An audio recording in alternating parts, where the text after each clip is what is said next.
Welcome back to Mrinal recipes. आज आपण आहे ना वांग्याचे काप कसे बनवायचे याची रेसिपी बघणार आहोत। तर इथे आहे ना मी सगळ्यात आधी वांगा जे आहे ते एकदम बारीक बारीक स्लाइसेसमध्ये कट करून घेणार आहे। पण जर तुम्ही चाकूनी कट करणार आहात तर थोडं जाडसर असे कट होतील। जर तुम्हाला बारीक कट हवे असतील तर तुम्ही पोटॅटो स्लायझरनी सुद्धा कट करू शकता, कारण इथे काही पीसेस आहेत ते एकदम बारीक कट झालेले आहेत आणि काय आहेत ते थोडे जाडसर झालेले आहेत। तर सगळ्यात आधी इथं आपण घेतलेले आहे हळदमध्ये आपण ॲड करणार आहोत 3 चमचे घाटी मसाला, चवीनुसार मीठ ॲड केलेलं आहे।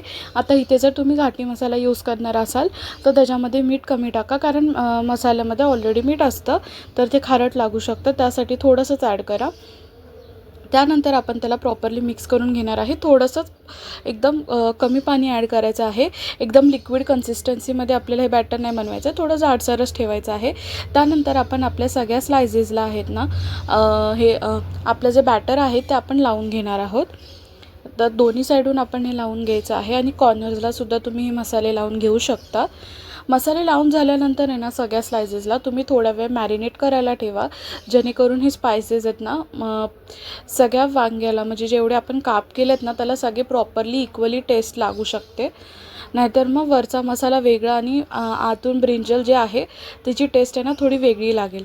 तर इथे ना आता आपलं काप आहेत त्यांना आपण मसाले जे आहेत आपले ते दोन्ही साईडून लावून घेतलेले आहेत।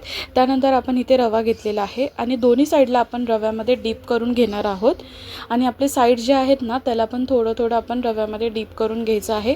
आउटर कवरिंग पण आपली जी असेल ना ती रव्यामध्ये कोट करून घ्यायची आहे। त्यानंतर एका साईडला पॅनमध्ये आपण तेल गरम करायला ठेवायचं आहे। तेल गरम झाल्यानंतर आपण एक एक करून आपले जे वांग्याचे जे काप आहेत ते आपण इथे एक एक करून ॲड करणार आहोत तव्यामध्ये आणि दोन्ही बाजूने ना प्रॉपरली आपण शेकून घ्यायचे आहेत।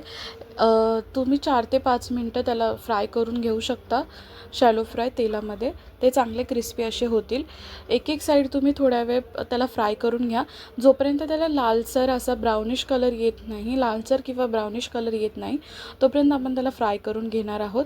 आणि तुम्ही बघू शकता इथे आपले काप जे आहेत ते रेडी झालेले आहेत।